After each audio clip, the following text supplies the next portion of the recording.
Greetings everyone. I hope you're well and having a great day. I'm Donovan. Welcome to Burnout and Brake Stuff. This week's BBS video will be covering our Ramcharger 440. We're going to repair our oil leak in our oil pump and install some boom tubes. Kind of anticlimactic for an engine with a stock camshaft. I was hoping for a little bit of motivation. It's been a long week. We also have an intermission short one with what's in the box. So let's get into it. Back on our Ramcharger 440 project here. I'm going back through my records after running the engine and letting it sit there for a while to take a look at what leaks developed under the engine, like around the rear main seal, out of the oil pan, out of the timing cover, the front damper seal, that type of thing. And the only leak that I detect at this point is our oil pump, and it just appears as though it needs a rebuild kit, a gasket, the O-rings. It holds good oil pressure at idle, 52 pounds of oil pressure at idle at 180 degrees operating temperature. So we'll take the oil pump off, install a kit. I bought this one back in August of 05. It was $4.25. I doubt there are any longer available from Chrysler. So that's that part. And looking back, I bought this, at least I did the DMV title transfer back in July of 2008 with 92,725 miles on the odometer. And I pulled my instrument cluster out of the Ramcharger box of stuff, and it has 93,437 miles. So in 15 years, come this July, it'll be 15 years that I've owned the vehicle. I was able to put 712 miles on it before I started disassembling it.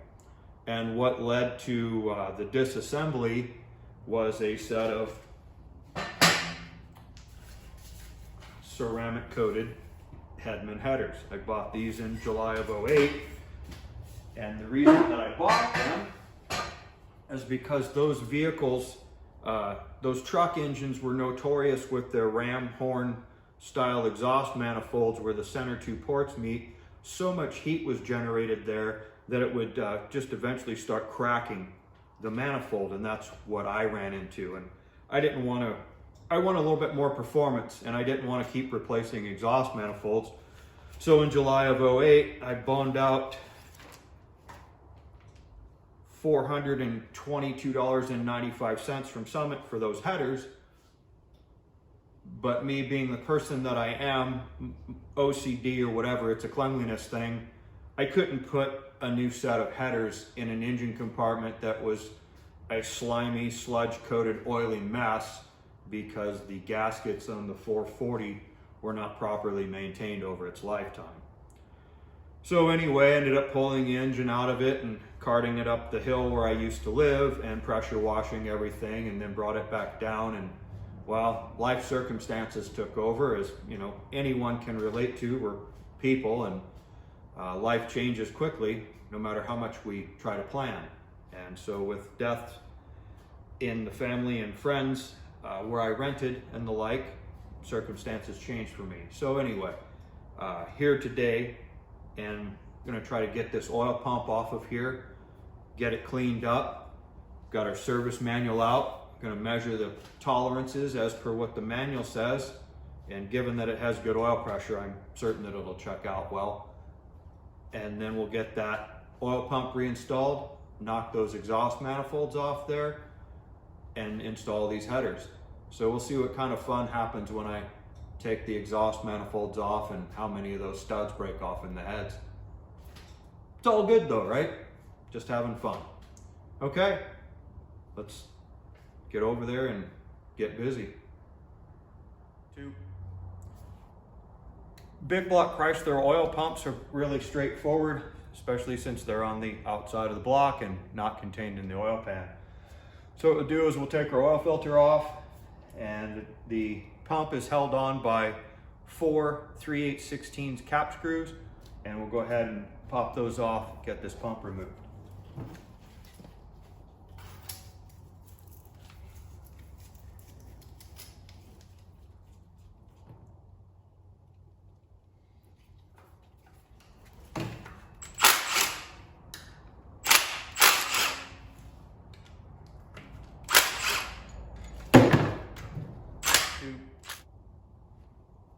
With the cap screws out, I'm gonna give it a little rappy rap, little tappy tap, little love tap-a-rooski here, and hopefully break it free.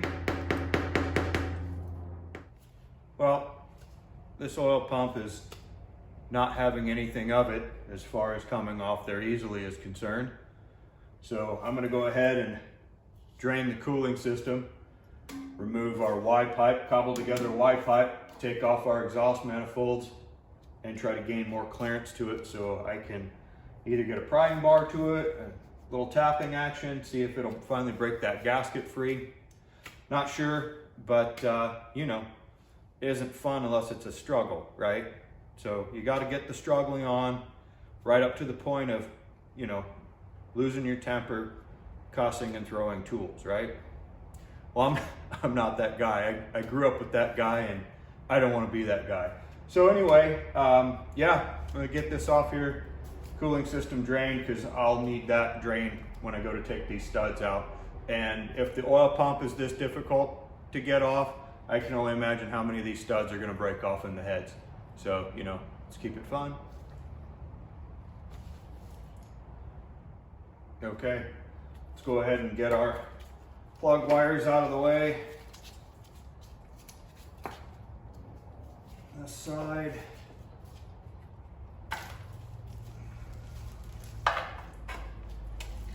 Get our exhaust man, our Y pipe out of the way, and our exhaust manifolds off. So that's what we're up to. With our Y pipe out of the way, I'm going to go ahead and drain the cooling system. In this case, cooling just means tap water. I use these. I used to use them. They don't make them anymore, so I'm not going to try to find a part number and give out. Nice and handy, put a piece of 3/8 fuel line on the end of this petcock and angle it into a container so it doesn't just sit and spill all over the floor. So, quite handy.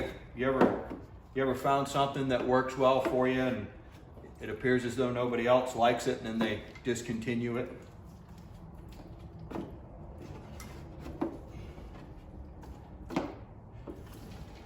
So that's draining. Let's go ahead and see about getting some fasteners loose here on our exhaust manifold while that's draining.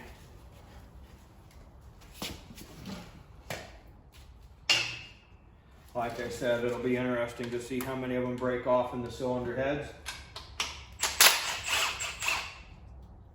Okay, with our cooling system drained, I'm gonna finish taking this exhaust manifold off, see if we can get it off without anything going wrong.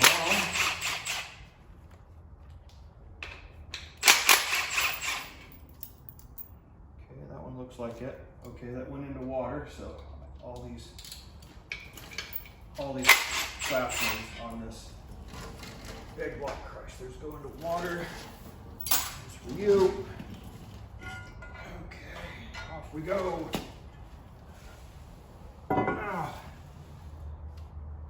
Fun fact for folks, did you know that Chrysler did not use, I say again, did not use exhaust manifold gaskets on RB Chrysler products off the assembly line? The cylinder head was machined and the exhaust manifold were machined. They were placed on the, assembled together, tightened down, and exhaust system assembled and then sent out the door, passing the cost of manifold gaskets onto the consumer after enough heat cycles caused warping between the two. So, fun fact. Let's get the other side off. 7 months ago, I walked away from a government job after 24 years. No retirement for me. And 6 months ago, I started a YouTube channel. I didn't know squat about how to start a YouTube channel, how to post any videos. I didn't know anything about it. And now 6 months later, I have more than 270,000 views, so great, and 630 subscribers. One of the first things that I recognized was I needed to be able to hold my iPhone and keep my fingers out of the frame, as well as I needed to be able to travel around the different projects that I had going on, and to be able to hold the camera still without it jiggling around. So I needed a gimbal, and I bought a DJI OM4 SE. I like the product so much, it works so well, that I invested more into myself and the channel by purchasing more DJI products. So let's see what's in the box.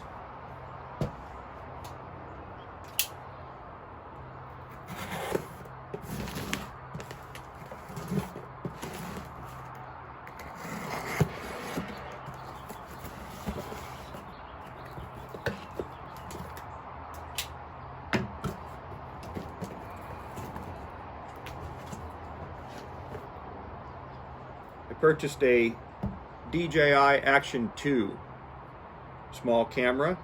That way I could get my digits free and be able to move around easier. And if you can hear all this wonderful woodpecker background noise and the like, highway noise, I picked up Bluetooth mic.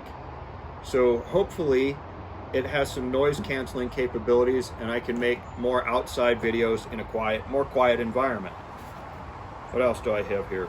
Magnetic headband. That way I could attach the camera to a headband, keeping my digits free. What else do we have here? Magnetic protective case, so a magnetic mount. And a remote control extension rod. What I like about this feature is that I can put the iPhone, or pardon me, not the iPhone, the Action 2 on this mount, remove a remote control to where I can start and stop recording remotely.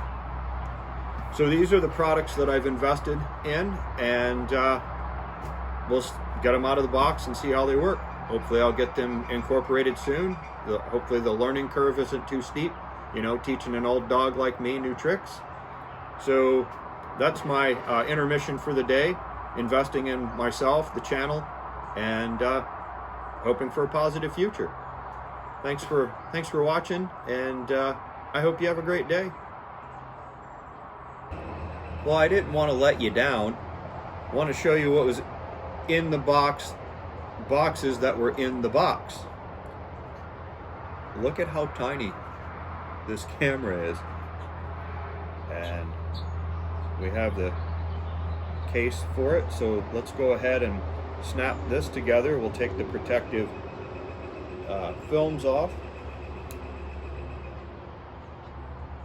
unclip the camera from its base monitor there, and slip that into its protective case. Take that film off of there, and then remove the other case here. Remove our protective film from our monitor, and it looks like it slips in like so. Wow, they just clip together that easy. Simple. And then that magnet just grabs right on every time. And then there's the and then, me and the and thens.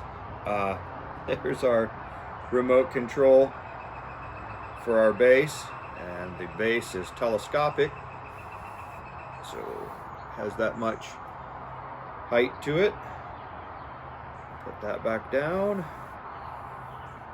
I'm looking forward to in-car camera action, and definitely the digits free. Here's the carrying case and charging base and the like for the remote mics, Bluetooth of course. That's really nice. Here's the receiver. I mean, it snaps right into the base, grabs itself, and already set to go for it says 15 hours of microphone action, dual channels. So that's really nice. Here's the magnetic headband attachment, so I can go hands-free. There's also a pennant mic or magnetic base that can drop in here and mount the camera to the chest. So many different options with this thing. You know, hopefully a ham-fisted meathead such as myself, I jest, can look at the instructions as well as go to the DJI application, the app, and they have very simple videos of how to get it up and running quickly. I know it was great for my gimbal for the iPhone 11 that I have, and all of this is iPhone 11 compatible. I'm normally way behind the curve, so I can only imagine that most folks have much newer phone equipment than myself, and it works all up to what the most current iPhone and Android.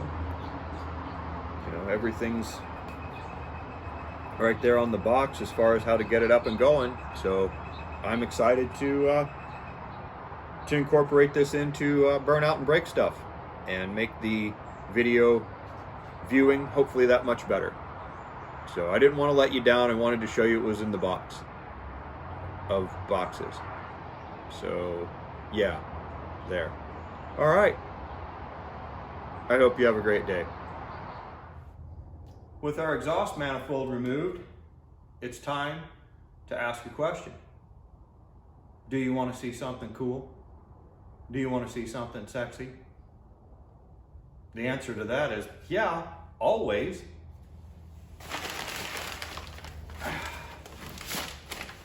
Let's put this header on here. It's been in this bag for, let's see, for more than 15 years. Manufacturer's date on this is April of 07. So this header's been sitting in that bag for more than 15 years. Hopefully it fits. Oh, well, look at that. Let's give her a quick cinching and step back. Cinch it down and step back to take a look. I think the price of real estate just went up. That house has got more curb appeal now with some shiny stuff on it, some loud pipes.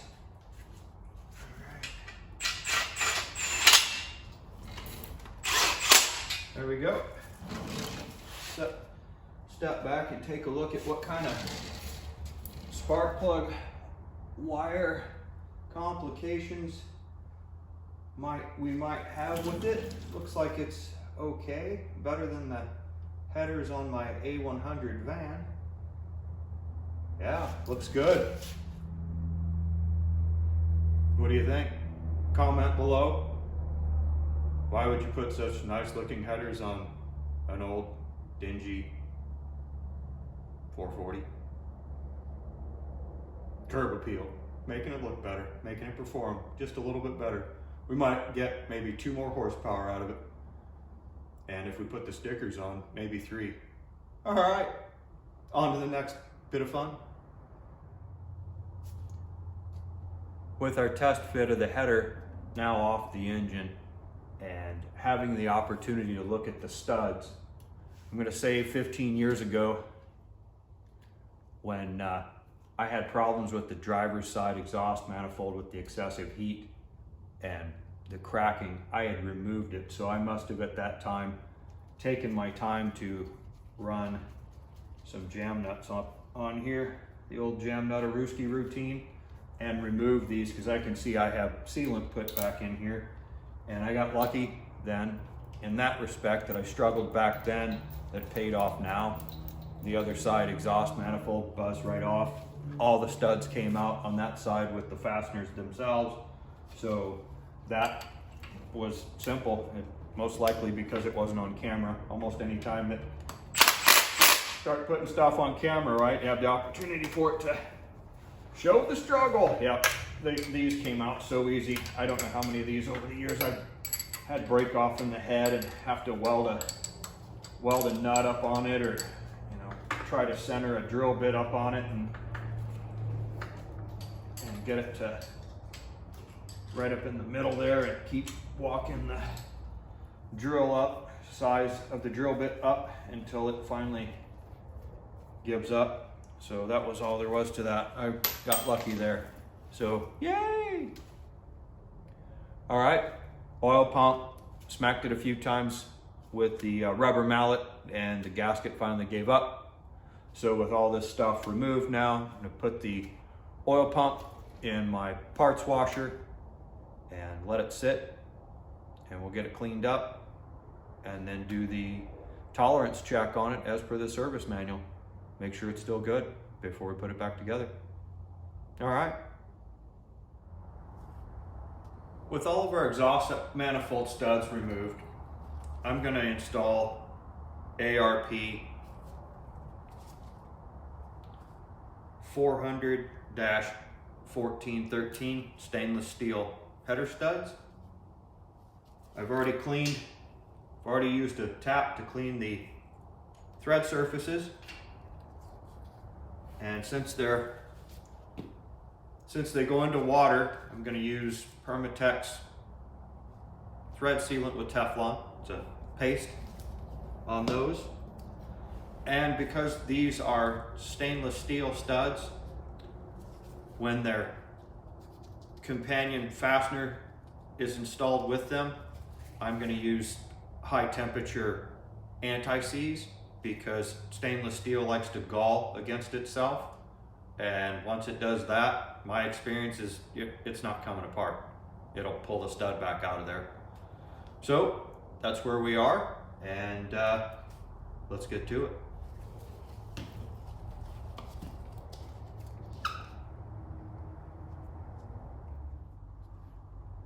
We have our studs installed now, and with a small amount of high temp anti-seize, let's go ahead and get that header installed.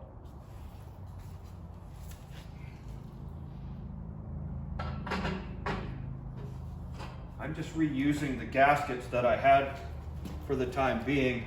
There's a cycling process, I believe, that needs to be done as far as starting the engine, getting it a certain temperature, just warm, and then shutting it down, and then letting the ceramic coat kind of cook itself on there, I guess.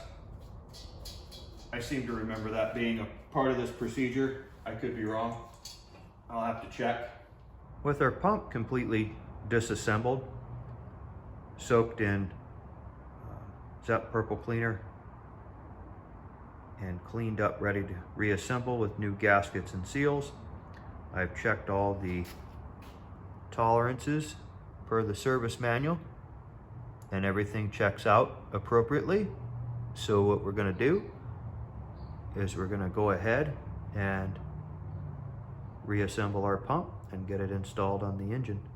One of the things that I like to point out is, if you go this route, and see if there it is right by my thumb, when you go to take these pumps apart and reuse them just by installing some new seals and checking the tolerances and the like, make sure to put witness marks on the rotors.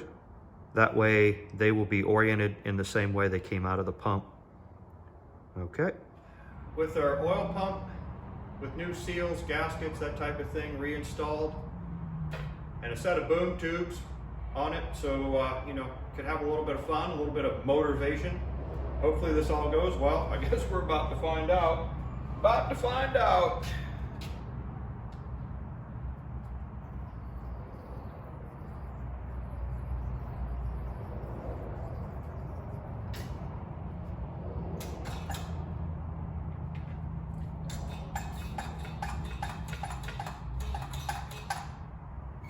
All right, plenty. I guess it'd help if I could see better.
Shut that off for a second or so and let these headers do their thing with their ceramic coating on them. I know I'm not supposed to, I believe I'm not supposed to get them up to operating temperature, and I think it'll burn the coating off there. I'm not exactly sure if that's true or not.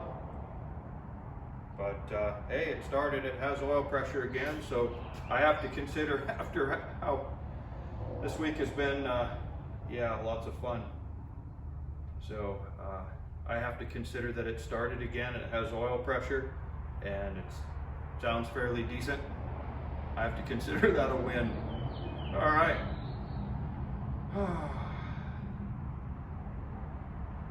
Thanks for watching, much appreciated. I hope you have a great day, because that's really what the most important thing is that you found happiness and life is treating you well. Thank you very much. Have a great day. The engine up to operating temperature. Just thought we'd take a walk around.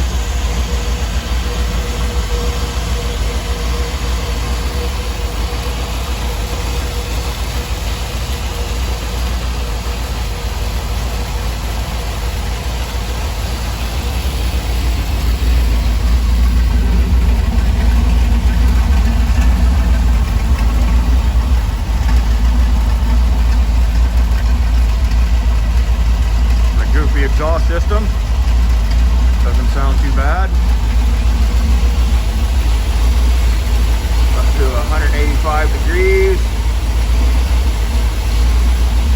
Doing all right. I think I'll go ahead and flip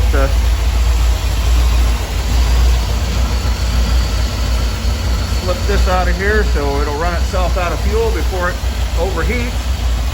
Otherwise I'll have to go get a fan. But today was met with success, so that's good. So, yay for that.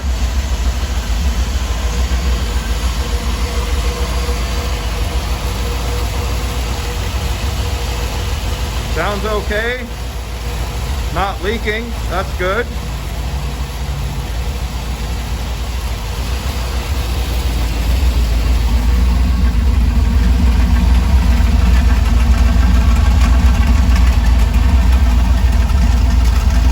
Good old hydrocarbons.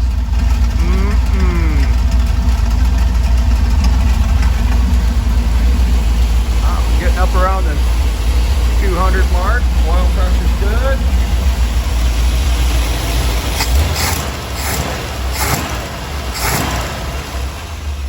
All right.